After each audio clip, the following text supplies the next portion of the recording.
오늘 천국 시민의 사랑법이라는 제목으로 같이 말씀을 나누도록 하겠습니다. 오늘 말씀은 우리가 받기 아주 어려운 말씀입니다. 우리가 살아가면서 우리 주변에 있는 사람들, 우리 가까이에 있는 사람들을 나를 좋아해 주는 사람을 좋아하는 것은 어려운 일이 아닙니다. 어찌 보면 그 일도 하지 않는 사람들은 사람이 아니다라고 얘기할 수 있겠죠. 우리 가까이 있는 사람들을 사랑하는 것, 그것은 어렵지 않은 일일 수 있습니다. 자녀를 자동으로 사랑하게 되지 사랑하라고 강요해야 되는 게 아니라는 거죠. 그러나 우리를 미워하는 사람들, 우리를 고의로 괴롭히는 사람들, 그 사람들을 사랑하는 일은 아주 어려운 일입니다. 우리 반대쪽에 있는 사람들을 사랑하는 것 쉬운 일이 아니에요. 제가 예전에 설교할 때도 말씀을 드렸던 것 같은데, 제가 어쨌든 어렸을 때부터 배우기를 좀 그렇게 배운 것도 있고, 제가 보고 공부하고 느낀 것도 있다 보니까 일본을 그렇게 좋아하지는 않았습니다. 평생 제가 가도 한 번 가거나 그렇게 될 것 같지가 않았어요. 그런데 이제 어거지로 이제 교회에서 단기 선교 간다니까 이제 갔다가 은혜를 받고, 이제 하나님께서 일본을 위해서 기도하라고 하는구나. 일본 사람들이 참 뭘 몰라서 마치 십자가에서 예수님이 기도한 것처럼 저들이 저들의 죄를 알지 못하기 때문에 저러는구나라는 생각들을 하게 되었습니다. 그래서 참 일본을 좋아하지는 못해도 일본을 사랑하고 일본에 있는 국민들을 불쌍히 여기는 마음을 가져야겠다라는 생각을 하게 됐습니다. 근데 돌아와서 그런 얘기를 해도 공감을 못하는 사람들이 있어요. 왜냐하면 그것에 대한 분노를 식힌다는 게 내가 직접 당하는 일은 아니지만 역사적으로 골이 깊기 때문에 그런 거죠. 반대도 마찬가지입니다. 우리가 북한을 사랑해야 된다는 것을 모르는 사람은 거의 없을 거예요.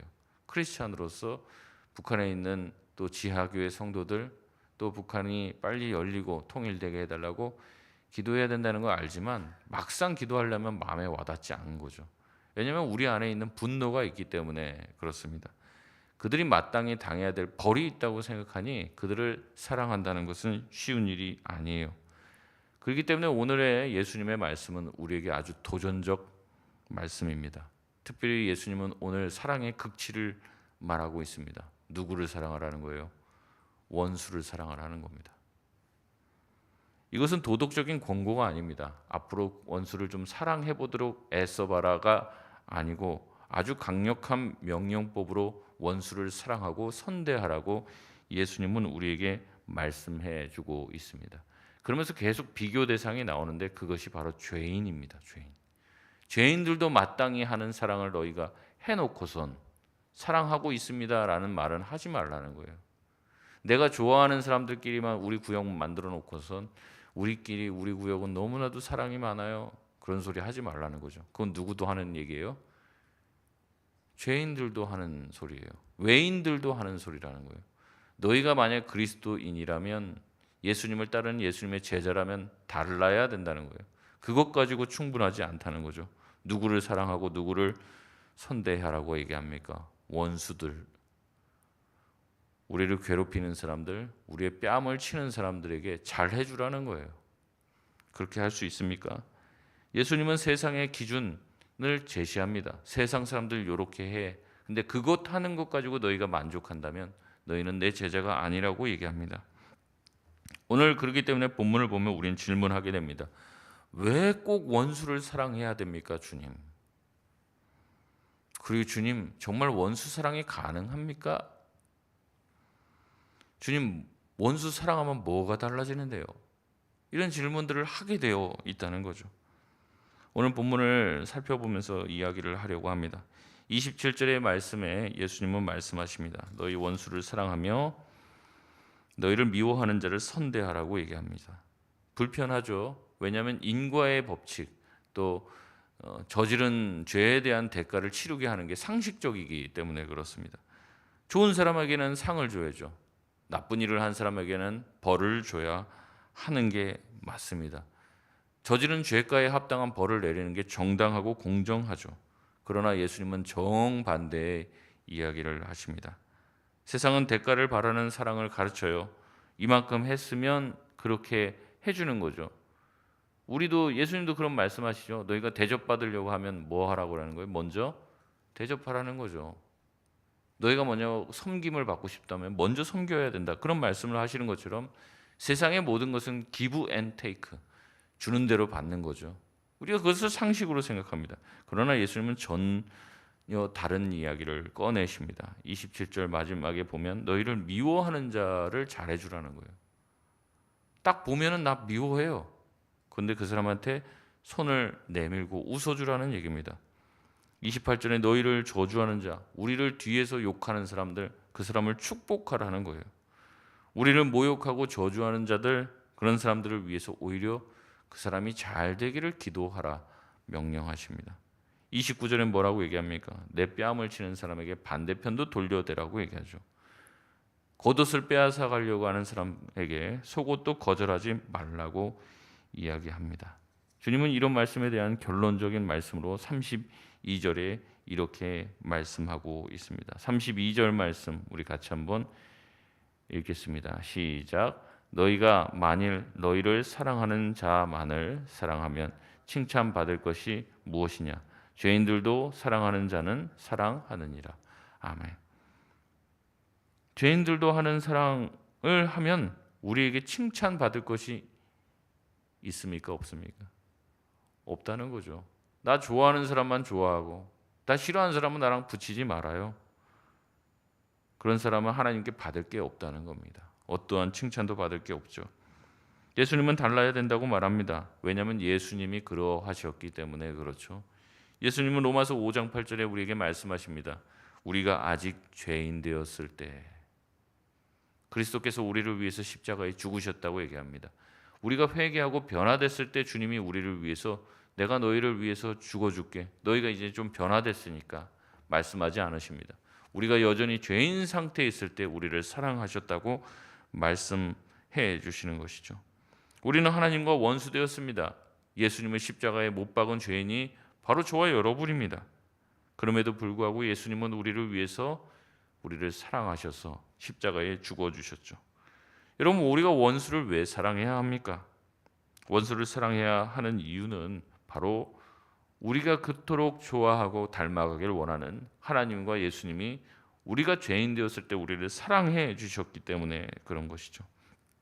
우리는 이 대목에서 또 질문하게 됩니다. 그거는 하나님이나 예수님이나 가능할 법한 일이지 우리한테는 불가능한 일이에요. 그런 부담스러운 소리 하지 마세요. 정말 이 일이 정말 가능한 일일까? 우리는 그런 생각들을 하게 되는 거죠. 그래서 예수님은 조금 더 디테일하게 원수를 사랑하는 것이 어떻게 진행되어야 되는지 우리에게 말씀하고 있습니다. 첫 번째 주님께서 말씀해 주시는 것은 복수를 포기하라고 이야기하고 있습니다. 우리가 뭔가를 당하면 어때요? 갚아주고 싶죠. 그러나 주님은 말씀하십니다. 우리가 그 원수를 갚지 말라. 원수를 친히 갚지 말고 누구에게 맡겨야 됩니까? 하나님께 맡기라고 이야기하죠. 악한 자들을 대적하지 말고 선으로 악을 이기라고 주님은 말씀하고 있습니다. 나를 저주하고 학대하는 자에게 오히려 선대하는 것이 주님의 사랑을 실천하는 것이죠. 세상은 악을 악으로 갚습니다. 눈에는 눈, 이에는 이로 갚죠. 그러나 주님을 따르는 제자들은 달라야 한다는 겁니다. 마땅한 상식을 뒤집어야 한다는 거죠. 우리가 보여줘야 될 사랑은 세상 사람들의 사랑 방식이 아니라 하늘에 계신 아버지의 사랑의 방식입니다. 우리는 이 땅에 살면서 다름을 보여줘야 되는 거죠. 원수를 대할 때도 다른 방식으로 대해야 한다는 거죠. 그래서 얼마나 많은 그리스도인들이 로마의 그 경기장에서 죽어가면서 검투사들의 손에 의해서 또 짐승들의 날카로운 이빨과 발톱에서 죽어가면서도 어때요? 그 로마 시민들을 위해서 기도하는 거예요. 그 모습을 보면서 로마 시민들이 충격을 받는 겁니다. 아니 어떻게 우리는 저 사람들을 죽이려고 궁지에 모는데 어떻게 저 사람들은 우리를 위해서 기도할 수 있을까? 생의 마지막을 다름을 보여주는 거죠. 도대체 저들이 믿는 하나님이라는 분, 예수님이라는 분은 어떠한 분일까라는 것이죠. 두 번째는 희생적인 사랑을 우리에게 보여주라고 주님은 말씀하고 계십니다. 손해를 감수하고 사랑을 택하라는 거예요. 이것이 바로 예수님께서 보여주신 사랑의 방식이죠.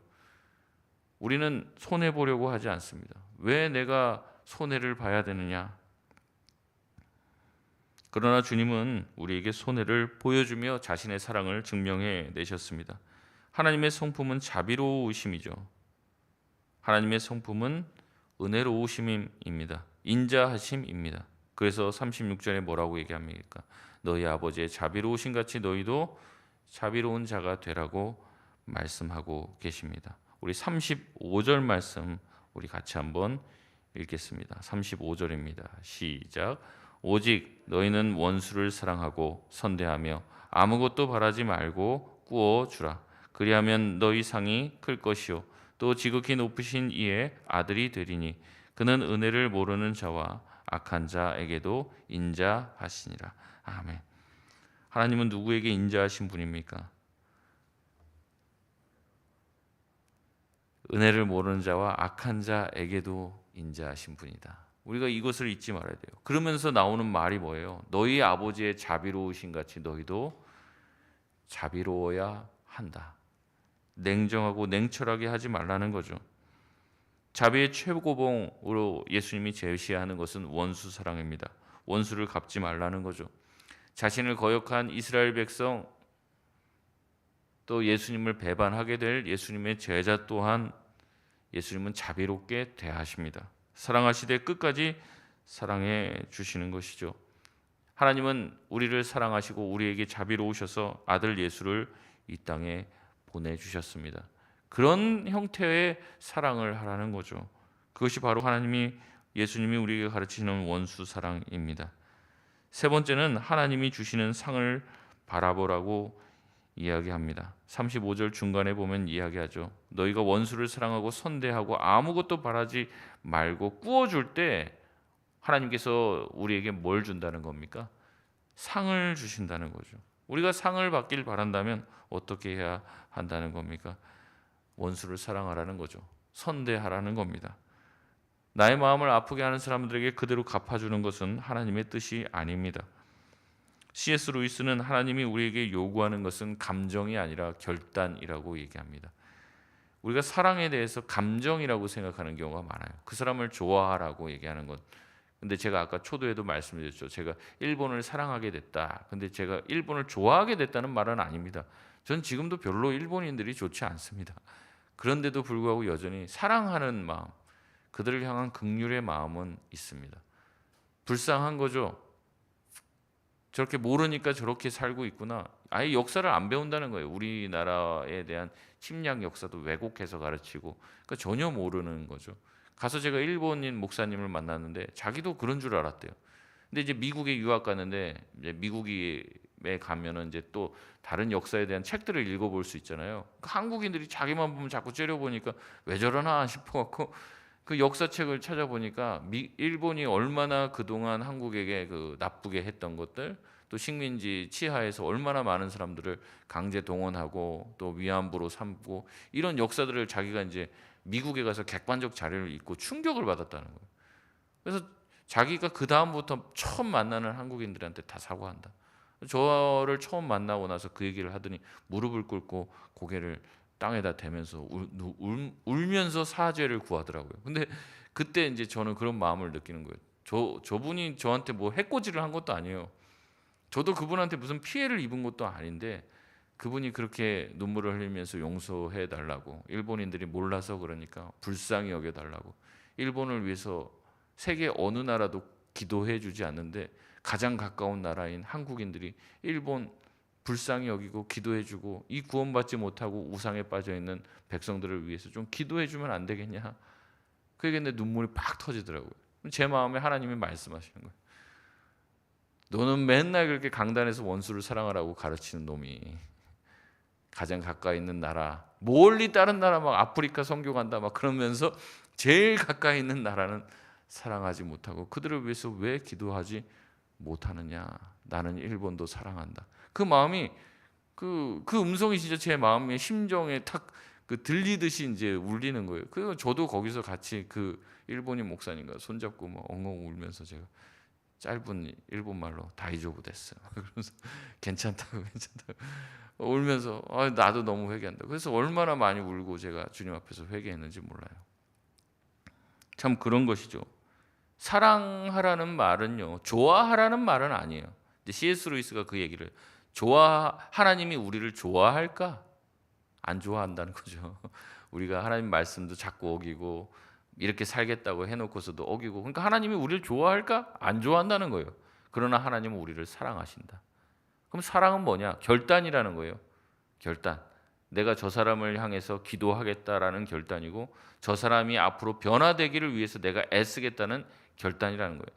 저 사람이 구원받기 위해서 내가 내 자신의 것들을 소모하고 희생하겠다라는 결단이다. 그러니까 제가 그 얘기를 읽으면서 그거는 할 수 있겠다 싶은 생각이 들더라고요. 원수를 사랑하라는 말씀은 감정이 아니라 결단이라는 겁니다. 37절에 용서하라 그러면 용서를 받을 것이라고 우리 가운데 말씀하고 있습니다. 37절에 비판하지 말라고도 말씀하고 계십니다. 우리가 늘 기도하면서 얘기하는 거죠. 우리가 우리에게 죄 지은 자를 사하여 준 것 같이 우리의 죄를 사해 달라고 우리는 날마다 기도하고 있지 않습니까? 예수님을 믿는 사람은 용서하는 사람입니다. 우리가 용서할 수 있는 이유는 뭡니까? 우리가 먼저 용서를 받았기 때문에 그런 것이죠. 대접받고자 하면 대접하고, 사랑받고 싶다면 사랑하고, 용서받고 싶다면 용서하라고 예수님은 우리에게 가르치고 있습니다. 우리 38절 말씀 같이 한번 읽겠습니다. 시작. 주라 그리하면 너희에게 줄 것이니 곧 후이되어 누르고 흔들어 넘치도록 하여 너희에게 안겨 주리라. 너희가 헤아리는 그 헤아림으로 너희도 헤아림을 도로 받을 것이니라. 아멘. 주님은 우리에게 말씀하고 계십니다. 여기서는 헌금 많이 하면 더 많이 채워줄 것이다, 그런 의미가 아니죠. 이 문맥상으로 읽어보면 뭡니까? 너희가 결국에 원수를 사랑하고 원수를 선대하고 그들에게 먼저 손을 벌려서 주고 용서하고 사랑해주면 하나님이 어떻게 한다는 거예요? 우리의 삶을 그만큼 풍성하게 해주시겠다는 거죠. 우리가 원수에게 잘해주면 원수가 나에게 갚아주는 게 아니라 하나님이 갚아주시겠다는 얘기를 하는 겁니다. 우리가 관용을 베풀고 우리가 용서를 베풀면 하나님이 그것을 기억하고 계시고 하나님께서 우리에게 넘치고 흘러나게 우리 가운데 채워지고도 넘침이 있도록 해 주신다는 거죠. 왜 그러시냐? 결국에 우리가 아버지의 성품을 닮아가는 과정이기 때문에 그렇습니다.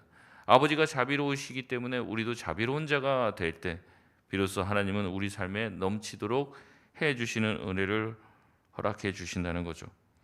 원수를 사랑하고 사랑을 베푸는 것은 헌신을 필요로 합니다. 그러나 우리가 굉장히 큰 희생을 했다 생각하지만 하나님은 그 이상으로 갚아주시는 거예요. 내가 왜 잘 되냐? 그 원수에게 잘해줬기 때문에 내가 잘 된다는 거예요. 우리는 내가 하나님한테 갖다 바치고 하나님한테 뭘 하고 교회에서 헌신하고 봉사해야 내가 이 세상에서도 잘 되고 그런 줄 알았는데 그게 아니라 너희 원수, 너희 주변의 가장 작은 자에게 한 것이 바로 예수님에게 한 것이기 때문에 누가 갚아줍니까? 여기 예수님이 갚아주시고 하나님이 갚아주시고 채워주신다는 거예요. 그 원수들에게 내가 선대했기 때문에 복을 받게 되고 우리 자녀들이 잘 되게 된다는 겁니다. 우리가 사랑할 수 있는 것은 주님께서 우리에게 사랑의 본이 되어 주셨기 때문에 그렇습니다. 우리가 어떻게 사랑해야 되나? 예수님을 바라보시면 됩니다. 얼마만큼 어디까지 우리가 사랑해야 되나? 십자가를 바라보면 됩니다. 예수님을 바라보고 예수님이 나를 얼만큼 사랑하셨는지를 묵상하게 될 때 저와 여러분도 사랑의 사람들이 될 줄 믿습니다. 말씀을 맺겠습니다. 먼저 원수된 우리를 주님께서 사랑해 주셨습니다. 우리는 아직 죄인이었습니다. 그럼에도 주님이 우리를 위해서 십자가에 죽어 주셨습니다. 주님은 그 사랑의 기준을 우리에게 제시하고 있습니다. 너희도 나와 같이 사랑하라는 거죠. 너희도 내가 자비로운 것 같이 자비로운 자가 되라고 말씀하십니다. 우리의 힘으로는 할 수 없어요. 기도해야 합니다. 주님의 사랑을 우리의 심장에 부어 주옵소서. 더 이상 내 눈으로 평가하고 내 눈으로 판단하는 것이 아니라 주님의 눈으로 그 원수를 보게 하여 주옵소서. 그게 바로 예수님을 닮아가는 길이고 예수님의 제자가 마땅히 걸어갈 길입니다. 그렇게 원수를 사랑하면 하나님이 어떻게 해주신다고요? 후이되어 누르고 흔들어 넘치도록 하여 너희에게 안겨주리라. 너희에게 반드시 내가 상을 줄 것이다. 하지만 너희가 죄인들처럼 외인들처럼 사랑하는 자들에게만 사랑하고 좋은 사람에게 상을 베풀고 나쁜 사람한테 벌을 베푸는 방식으로 나아갈 때는 너희가 칭찬받을 것이 하나도 없다는 것이죠. 우리의 변화된 삶, 또 세상 사람들과 다른 모습을 통하여 예수 믿는 사람들이 다르다는 것을 이 땅 가운데 보여줄 수 있는 우리 모든 성도님들 되시길 바랍니다. 우리 시간 같이